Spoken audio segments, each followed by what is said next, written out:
Hello बच्चों, let's read the question. Question says a water jet from the fountain reaches its maximum height of 4 meters at a distance of 0.5 meter from the vertical, passing through the point A of the water outlet.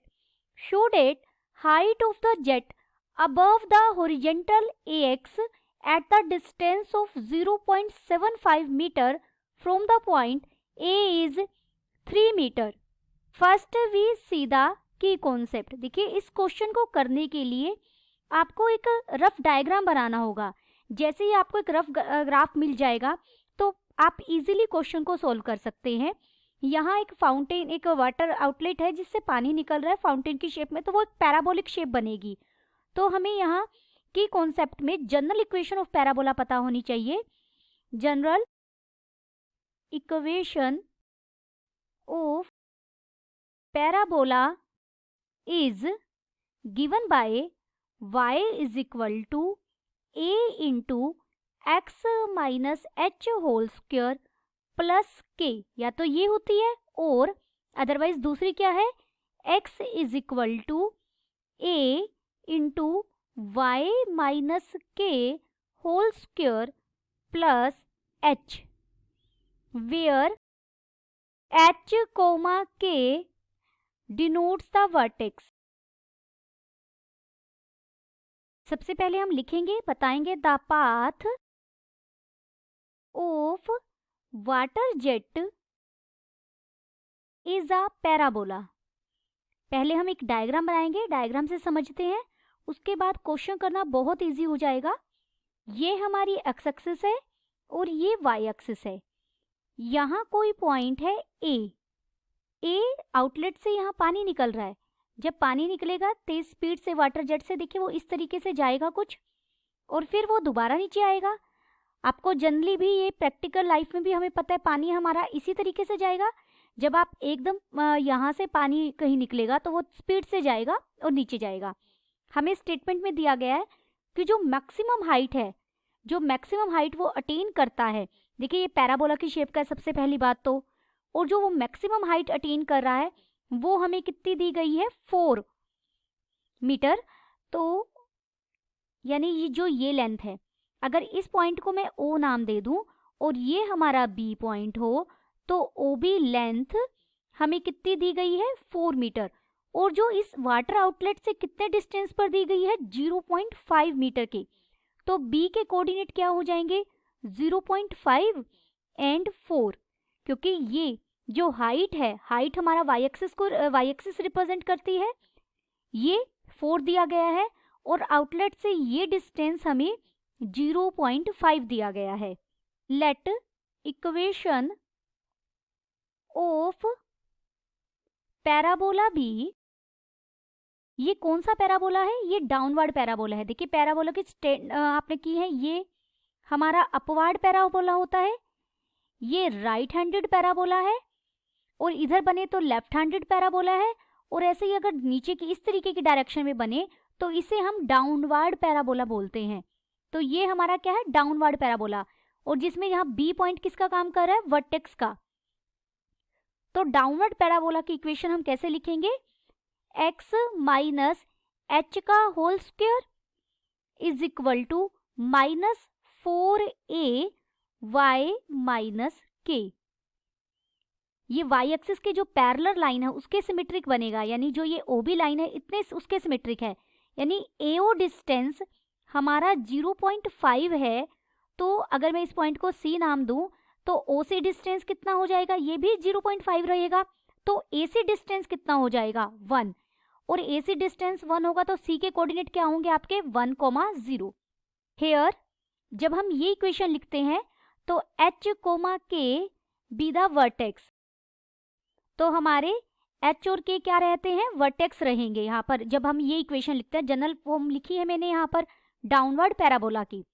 Given, अगर अब आपको diagram से clearly नजर आ रहा होगा कि vertex हमारा यह कहाँ है, B.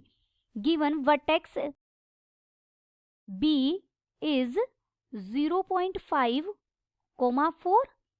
इसे आप ब्रैकेट में लिख सकते हैं बाय डायग्राम या बाय फिगर. आपको पहले डायग्राम ही बनाना होगा, डायग्राम से आप इजीली क्वेश्चन को समझ पाएंगे। देयरफॉर इस क्वेश्चन में हमारी इक्वेशन ऑफ पैराबोला क्या हो जाएगी? इक्वेशन ऑफ पैराबोला हो जाएगी x माइनस एच की वैल्यू रखेंगे 0.5 whole square is equal to minus 4a और y माइनस k की जगह हम कितना रखेंगे 4। और पैराबोला देखिए इस पॉइंट से पास हो रहा है, a पॉइंट, इसके a के ओरिजिन के कोऑर्डिनेट हमेशा 0 0 रहते हैं।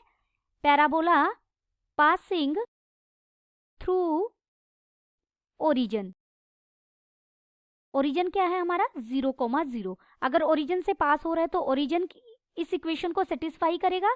This is equation first. तो ये बन जाएगा 0 माइनस 0.5 का whole square is equal to minus 4a into 0 minus 4। This implies 0.5 को मैं लिख सकती हूँ 1/2 और आगे माइनस भी है तो माइनस 1/2 का स्क्वायर बन जाएगा is equal to right hand side में हो जाएगा 16a। दिस इम्प्लाइज यहां से हम इसे सोल्व करेंगे तो 1/4 इक्वल आ जाएगा 16a के। दिस इम्प्लाइज यहां से हमें a मिल गया, a कितना मिला 1/64। Equation of parabola is therefore, अब हमारी इक्वेशन ऑफ पैराबोला क्या बन गई? क्योंकि हमें a की वैल्यू भी मिल गई, इक्वेशन ऑफ पैराबोला क्या हो गई x माइनस 0.5 का whole square is equal to minus 4, a की जगह मैंने कितना रखा 1/64 इंटू वाई माइनस 4। अब हमें क्वेश्चन में क्या फाइंड आउट करना है? देखिए, show that height of the jet, jet की हाइट निकालनी है।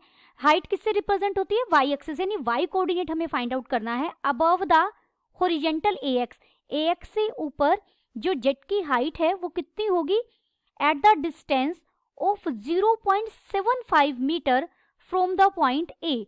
यानी जब A से हमारा यहाँ पर ये मान लीजिए कोई पॉइंट है P जिसकी AP की लेंथ कितनी है 0.75। जब 0.75 डिस्टेंस पर है तो उस दौरान हाइट कितनी है? अगर मैं P से एक परपेंडिकुलर ड्रॉ करूं, यहाँ पर वो इसे D पर कट कर रहा है तो आपको PD की लेंथ PD फाइंड आउट करना है। क्या कहा? हाइट फाइंड आउट करनी है। हाइट हम y कोऑर्डिनेट D का x कोऑर्डिनेट कितना है 0.75 और y कोऑर्डिनेट अगर मैं y1 ले लूं तो y1 की वैल्यू 3 आएगी, ये हमें प्रूव करना है। अब ये D कोऑर्डिनेट भी, D पॉइंट है, ये भी पैराबोला पर है, पैराबोलिक पाथ में है, तो यानी ये भी पैराबोला की इक्वेशन को सेटिस्फाई करेगा। This parabola passes again through D, और D के कोऑर्डिनेट 0.75 लिए हैं और मैंने, और एक क्या लिया है y1।